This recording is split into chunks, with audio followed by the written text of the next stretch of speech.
লিটনের master class century পার করা innings শেষে বাংলাদেশ অল আউট হলে দিনের শেষ বেলায় পাকিস্তান ব্যাটিং করার সময় পায় প্রায় আধা ঘন্টার মতো। আর টেস্টে দিনের এই সময়টাই সবচেয়ে কঠিন সময়গুলোর মধ্যে অন্যতম। তবে স্নায়ুর চাপ ধরে রেখে 6 ওভার ব্যাটিং করে ভালোভাবেই দিন শেষ করেছেন আব্দুল্লাহ ফাজল আর আজান ওয়াইজ। বিনা উইকেটে 21 রান তুলেছে পাকিস্তান। 8 রানে ফাজল এবং আজান অপরাজিত আছেন 13 রান করে। 72 ঘন্টা ময়েশ্চার লক সমৃদ্ধ লিলি বডি ওয়াশ, শিয়া বাটারের গুডনেস স্কিন রিপেয়ার করে রাখে সফট ও গ্লোয়িং। খুররামের বলটা লিটন পাঠিয়েছেন কাভারে। বল বাউন্ডারি ছুতেই সেলিব্রেশন শুরু টাইগার ব্যাটারের। হাঁকিয়েছেন সেঞ্চুরি, পরের বলেই আবার ছক্কা।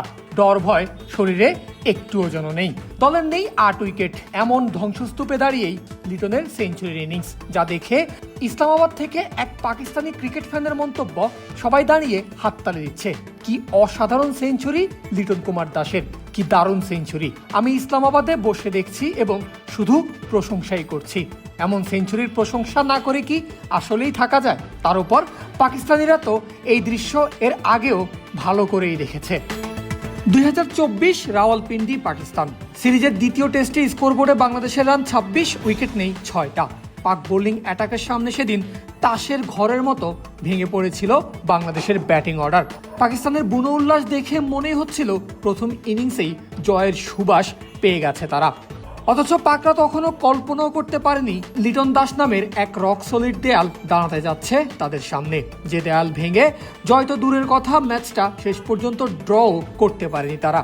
মেহেদী মিরাজের সঙ্গে জুটি গড়ে সেদিন বাংলাদেশকে ধ্বংসস্তূপ থেকে তুলেছিলেন লিটন, নিজে হাঁকিয়েছিলেন সেঞ্চুরিও। এবার 2024 সাল সিলেট বাংলাদেশ সিরিজের দ্বিতীয় টেস্টে প্রায় আবারও একই হাল বাংলাদেশের। স্কোরবোর্ডে 116 রানে নেই 6টা উইকেট। দেখে মনেই হচ্ছিল প্রথম দিনের চা বিরতির আগেই অল আউট হয়ে যাবে বাংলাদেশ, কিন্তু না।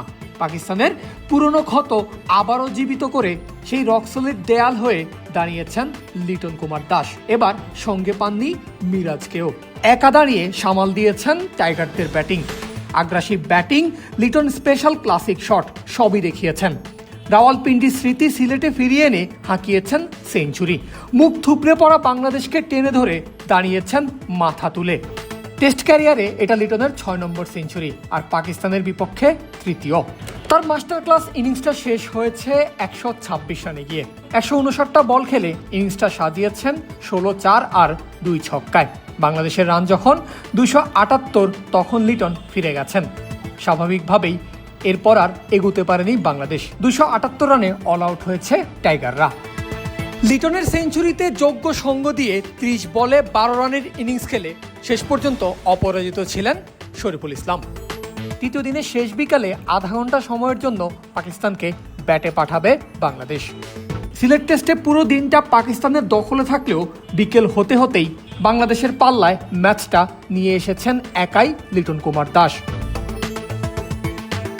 পাক বোলারদের নোবল কাণ্ড আর শেষই হচ্ছে না চলমান শিবিরে। এবার তো নোবলের জন্য ঘটল মজার এক ঘটনাই। ঘড়ির কাঁটায় বেলা 2:40, সেই সঙ্গে শেষ হলো 54তম ওভারের খেলাও। আম্পায়াররা জানিয়ে দিলেন চা বিরতির সময় শুরু হয়ে গেছে। লিটন, তাইজুল সহ পাকিস্তানি ফিল্ডাররা হাঁটা ধরেছেন ড্রেসিং রুমের দিকে, কিন্তু তখনই হঠাৎ বেজে ওঠে থার্ড আম্পায়ারের বাজানো নো বলের সাইরেন। মুহূর্তেই থেমে যান মাঠের 13 জন ক্রিকেটার। লিটন তো অবাক হয়ে আম্পায়ারের দিকে তাকিয়ে হেসেই দিয়েছেন। অনেকটা বিরক্তি পাক ফিল্ডারদের মাঝে, কিন্তু কিছুই করার নেই। সাজিদ খান নো বল করেছেন, তাই সেই জরিমানা বল করেই যেতে হবে ড্রেসিং রুমে। কি আর করার, আবার এক বলের জন্য পুরো ফিল্ডিংটাই সেট করলেন শান মাসুদ। তাইজুল খেললেন বলটা, এরপরই শুরু হলো টি ব্রেক। এবার ড্রেসিং রুমের দিকে হাঁটলেন লিটন দাস, তাইজুল ইসলাম। কিছুটা হলেও স্বস্তি নিয়ে ফিরছেন তারা, কারণ লাঞ্চের পর যে ব্যাটিং ধসে পড়েছিল বাংলাদেশ, সেই ধ্বংসস্তূপের ওপর দাঁড়িয়েই ব্যাটিং সামাল দিচ্ছেন এ দুজন। স্বীকৃত ব্যাটার বলতে অবশিষ্ট আছেন কেবলই লিটন, তাই দেখে শুনে খেলছেন ঠিকই, তবে তিনি রানও তুলছেন সমান তালে। আর দাসকে যোগ্য সঙ্গটা দিচ্ছেন তাইজুল ইসলাম। চা বিরতির আগে লিটনের 77 বলে 42 রানের বিপরীতে তাইজুল আনবিটেন আছেন 31 বলে 11 করে। আর বাংলাদেশের অবস্থান 168, 6 উইকেটে। লাঞ্চ থেকে ফিরেই পাকিস্তানি পেসাররা ঠিক সেটাই করেছে যেটা তারা করেছিল সকালে ভেঙেছিল টাইগারদের টপ অর্ডার। আর এবার তো বাংলাদেশের ব্যাটিংয়েই ধস নামিয়ে দিয়েছে। প্রথমেই টাইগাররা হারিয়েছে ক্যাপ্টেন শান্ত উইকেট, তাও আবার দ্বিধার মধ্যে। আব্বাসের অফ স্টাম্পের বাইরে ডেলিভারি, খেলবেন নাকি ছেড়ে দেবেন, এমন কনফিউশনে খেলতে গিয়ে নিজের কাল ডেকে আনেন শান্ত। কট বিহাইন্ডের শিকার হয়ে ভাঙে 101 বলে গড়া 43 রানের শান্ত মুশফিক জুটি। 74 বলে 29 রান করে ফেরেন শান্ত। এরপর টেকেননি মুশফিকুর রহিমও। খুররামের বল জায়গায় দাঁড়িয়ে খেলার চেষ্টায় ব্যর্থ হন, ফলে বল তার প্যাডে আঘাত হানে। এরপর আম্পায়ার আউট দিলেও রিভিউ নেন মুশফিক, কিন্তু লাভ হয়নি। আম্পায়ার্স কলে মুশি ফেরেন 64 বলে 23 রানে। স্বীকৃত ব্যাটারদের শেষ জুটি লিটন দাস আর মেহেদী হাসান মিরাজের। মূল ভরসাটাও তাদের ওপরই এখন, কিন্তু ভরসার প্রতিদান দিতে পারেননি মিরাজ। খুররামের শর্ট বলে হুক খেলে ক্যাচ হয়েছেন সীমানায়, আর তাতেই 116 রানে 6 উইকেট হারালো বাংলাদেশ। এবং লাঞ্চ থেকে ফেরার পর 15 রানে গেল 3টা উইকেট। সিলেটে প্রথম দিনেই ব্যাটিং বিপদে যে পড়েছে টাইগাররা, তা তো আর বলার অপেক্ষাই রাখছে না। কান্ডারি শব্দটা আগে ট্রোল করে বলা হতো নাজমুল শান্তর বিশেষণে, তবে বর্তমানে আক্ষরিক অর্থেই বাংলাদেশের ব্যাটিং কান্ডারি হয়ে উঠেছেন ক্যাপ্টেন শান্ত। ঢাকা টেস্টে 2 ইনিংসেই দ্রুত উইকেট হারানোর পর অল্পের জন্য মিস করেছেন জোড়া সেঞ্চুরি। সিলেটেও হয়তো দেখা যাচ্ছে একই দৃশ্য। প্রথম 1.5 ঘন্টাতেই 3 উইকেট হারানোর ধাক্কাটা শক্ত হাতেই সামাল দিচ্ছেন শান্ত। সঙ্গে পেয়েছেন মুশফিকুর রহিমকে। 16তম ওভারে মমিনুল আউট হওয়ার পর 10 ওভার কাটিয়েছে এই জুটি। এর মধ্যেই দলের রানও পেরিয়েছে 126 ওভার শেষে লাঞ্চে গেছে টাইগাররা। শান্ত অপরাজিত 51 বলে 26 রানে, মুশি আছেন 31 বলে 18 করে। সাদা বলের ক্রিকেটে ব্যাট হাতে আগ্রাসন দেখানো তানজিদ তামিম আজ শুরু করলেন নতুন একটা যাত্রা। সাদা জার্সির অভিষিক্ত ম্যাচে প্রথমবার স্ট্রাইক পান ইনিংসের দ্বিতীয় ওভারে। প্রথম বলেই আসতো বাউন্ডারি, হয়নি, তবে পেয়েছেন 3 রান। যাত্রা শুরু হলো 109 নম্বর ক্যাপ পরা তামিমের টেস্ট ক্যারিয়ারের। প্রথম 5 বলে করেন 10 রান। বোঝাই যাচ্ছে সাদা বলের আগ্রাসী ভাবটা থাকবে টেস্টেও, তবে কোনো তাড়াহুড়ো নেই। প্রয়োজনের বল খেলেছেন, নয়তো দিয়েছেন ছেড়ে। অভিজ্ঞ মমিনুল হকের সঙ্গে জুটিটাও এগুচ্ছে একটু একটু করে, কিন্তু বিধিবাম।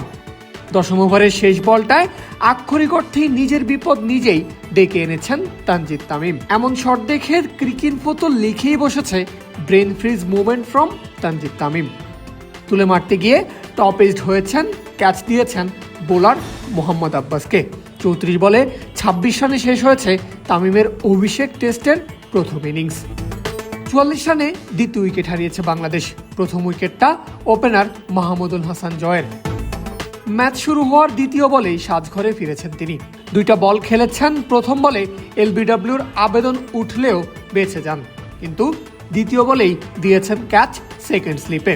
ঢাকার পর সিলেটেও ব্যর্থতার পাল্লা ভারী হলো মাহমুদুল জয়ের।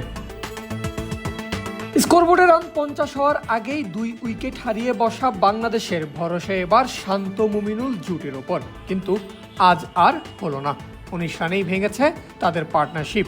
16তম ওভারের শেষ বলে খুররাম শেহজাদের এয়ার সুইং করা দারুণ ডেলিভারিটা ঠিকঠাক পড়তেই পারেননি মুমিনুল হক। বল তার ব্যাট প্যাড ফাঁকি দিয়ে ভেঙে দিয়েছে স্টাম্প।